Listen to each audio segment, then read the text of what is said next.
Salam sejahtera buat kita semua. Izin memperkenalkan diri, saya Tesalonika Prisdestopu dari Prodi S1 Informatika Angkatan 2021 dengan NIM 11 S2 1005. Di sini saya akan mempresentasikan hasil evaluasi dan prototyping yang saya lakukan terhadap website perpustakaan ITDL. Untuk tahap pertama, yaitu evaluasi terhadap website perpustakaan ITDL. Dari aspek learnability-nya itu ada konsistensi. Konsistensi ini terbagi jadi konsistensi internal. Kalau dilihat dari website-nya, website ITDAL ini sudah memiliki konsistensi internal yang baik. Kemudian untuk konsistensi eksternal, saya membandingkannya dengan website ITB dan UI, di mana kesimpulannya pada website perpustakaan ITDAL ini kurang konsistensi secara eksternal, yang disebabkan karena desain tampilannya sangat berbeda dengan web perpustakaan sejenis lainnya. Kemudian untuk learning by doing, adanya fitur search untuk mencari buku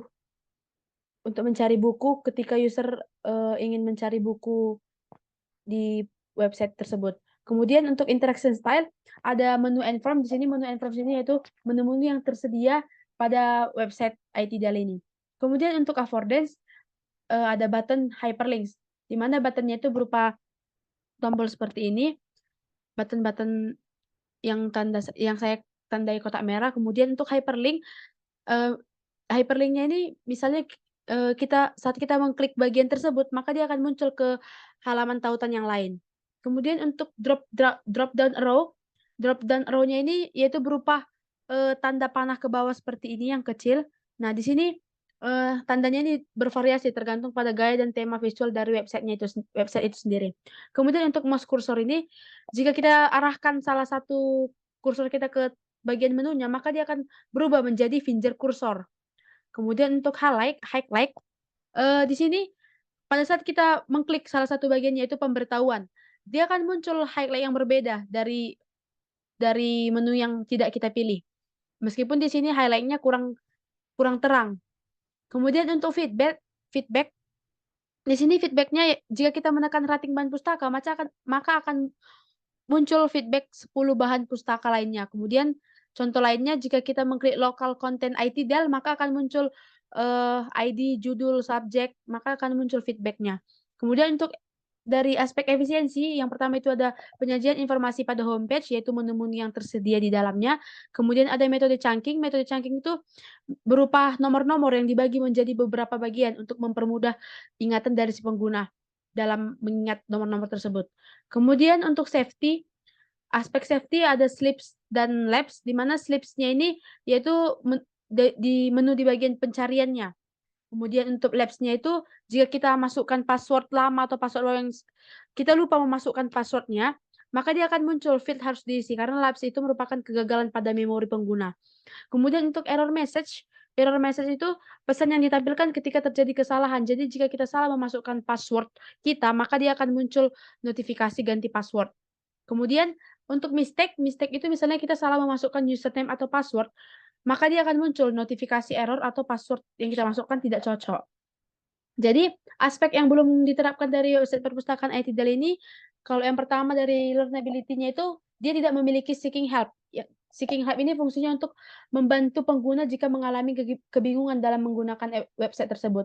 Kemudian dari aspek efisiensinya, dia tidak memiliki fitur shortcut seperti history atau autocomplete. Kemudian untuk safety-nya dia tidak memiliki error prevention yang bertujuan untuk mencegah kesalahan yang dilakukan oleh pengguna. Kemudian tahap kedua yaitu eksplorasi dari website sejenis, yang saya pilih yaitu ITB dan UI. Untuk yang ITB dari aspek learnability-nya, konsistensi internalnya sudah bagus, begitu juga dengan konsistensi eksternalnya juga sudah sama dengan website sejenis lainnya sehingga dapat mempermudah pengguna. Kemudian untuk learning approach-nya ada learning by doing, di mana di sini ada fitur pencarian atau search yang digunakan untuk mencari buku yang diinginkan oleh pengguna. Kemudian ada seeking help, di mana seeking help-nya ini berupa fitur WhatsApp. Fitur WhatsApp ini jadi jika pengguna bingung dalam penggunaan website ini bisa langsung menekan tombol WhatsApp. Kemudian untuk affordance ada button dan hyperlinks. Di sini button-nya itu berupa tombol pencarian. Kemudian untuk hyperlinks-nya di bagian salah satu menunya ini yaitu ada tentang perpustakaan. Jadi jika kita klik salah satu bagian menunya ini, dia akan muncul ke muncul ke halaman yang lain. Kemudian untuk drop down arrow, drop down arrow-nya ini, eee, seperti tanda berikut, ada tanda panah yang seperti ini, itu merupakan drop down arrow. Kemudian untuk mouse cursor, jika kita arahkan ke salah satu bagian menu, maka dia akan muncul seperti tanda finger kursor. Kemudian untuk highlight-nya, seperti bagian berikut, jika kita, memilih bagian salah satunya aja, maka dia akan muncul tanda yang berbeda dari bagian menu yang lain yang tidak kita pilih. Kemudian untuk feedback-nya itu jika kita tekan salah satu menunya, dia akan muncul juga, ikon-ikon yang lain seperti manajemen citasi atau copyright-nya. Kemudian untuk information scan, eee, itu contohnya dengan adanya information scan ini pengguna dapat dengan mudah menentukan halaman mana yang relevan.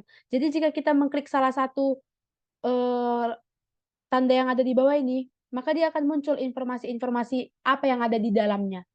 Kemudian tetapi, dalam judul-judul klasifikasinya ini kurang terang karena warna warna font-nya itu, eee, sama atau menyatu dengan latar belakangnya. Kemudian untuk interaction style-nya ada menu dan form, di sini kita disuruh untuk mengisi form yang tersedia pada website tersebut, kemudian ada menu-menu yang tersedia. Selanjutnya ada direct manipulation, di sini ada tanda scroll bar yang dapat membantu pengguna untuk menarik scroll bar tersebut sesuai dengan keinginan pengguna. Kemudian ada aspek efisiensi. Di aspek ini kita bisa lihat penyajian informasi pada homepage-nya itu yaitu menu-menu yang tersedia, ikon-ikon apa saja yang tersedia pada website tersebut. Kemudian ada dimunculkan juga berita, di sini ada tampilan berita. Kemudian untuk penerapan metode chunking, sama juga dengan yang sebelumnya. Di sini misalnya kita mengklik salah satu bagian ikonnya itu tentang perpustakaan, maka akan muncul, eee bagian-bagian di dalamnya. Kemudian metode yang lainnya itu metode chunking-nya itu, dalam pembagian nomor telepon, dia klasifikasinya dibagi menjadi 4 bagian untuk mempermudah pengguna dalam mengingat nomor telepon tersebut. Selanjutnya penggunaan shortcut. Penggunaan shortcut di sini ada default dan pending delete. Jadi di saat kita mencari bagian pencariannya ini, dia akan terisi otomatis dari keyword yang sudah kita cari sebelumnya.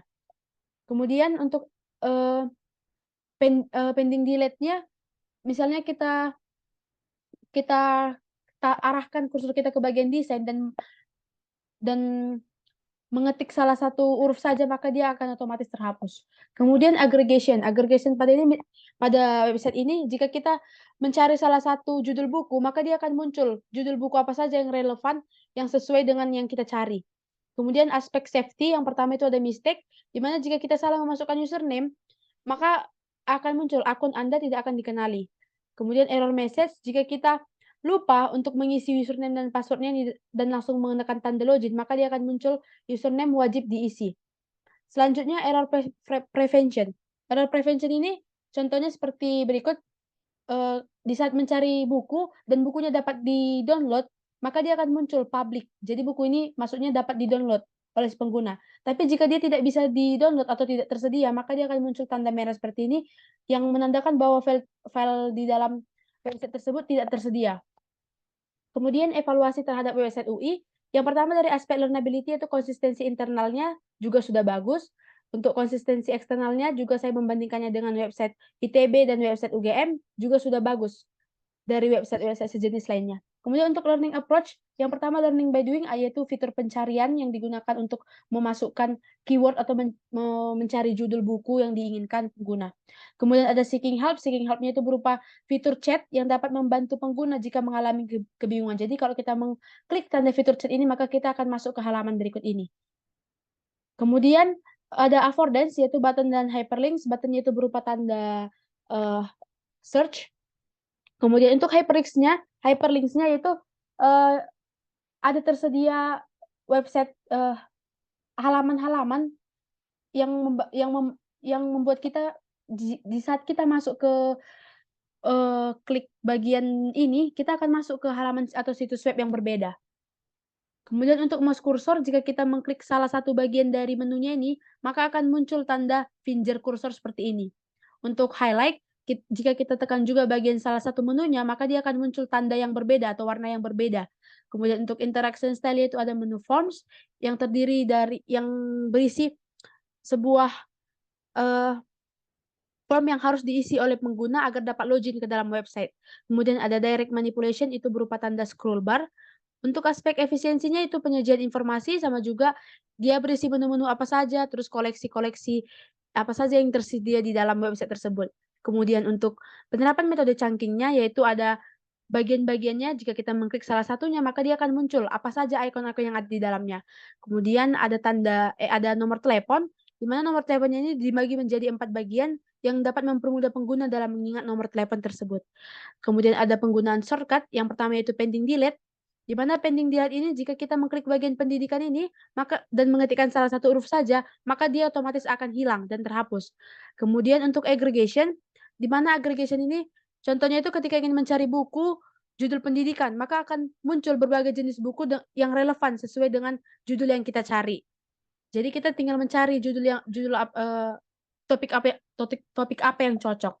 Kemudian untuk aspek safety ada error message, di mana error message ini jika user salah memasukkan username atau password maka akan muncul tampilan seperti ini. Jadi aspek baik yang saya temukan dan akan saya terapkan dalam homepage website perpustakaan IT Dell yang pertama dari learnability yaitu menerapkan seeking help untuk membantu pengguna saat mengalami kesulitan. Untuk aspek efisiensi ada default pending dan delete, terus ada history, kemudian ada autocomplete. Kemudian tahap ketiga saya melakukan interview kepada 2 orang, yaitu yang pertama dari S1 Informatika angkatan 2019 dan S1 Manajemen Rekayasa angkatan 2021. Berikut pertanyaan yang saya ajukan. Untuk interview pertama saya melakukannya melalui Zoom, dan untuk interview kedua saya melakukannya mewawancarai secara langsung. Untuk selanjutnya performa yang saya buat seperti berikut, ada goals, background, frustration, motivation, terus skill dan demografik dari persona yang saya buat.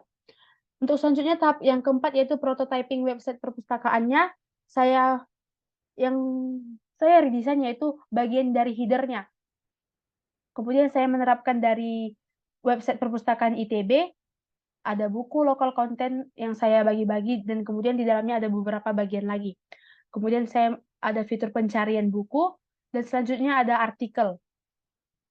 Sekian penjelasan dari presentasi saya. Jika ada kesalahan kata, mohon dimaafkan. Sekian dan terima kasih.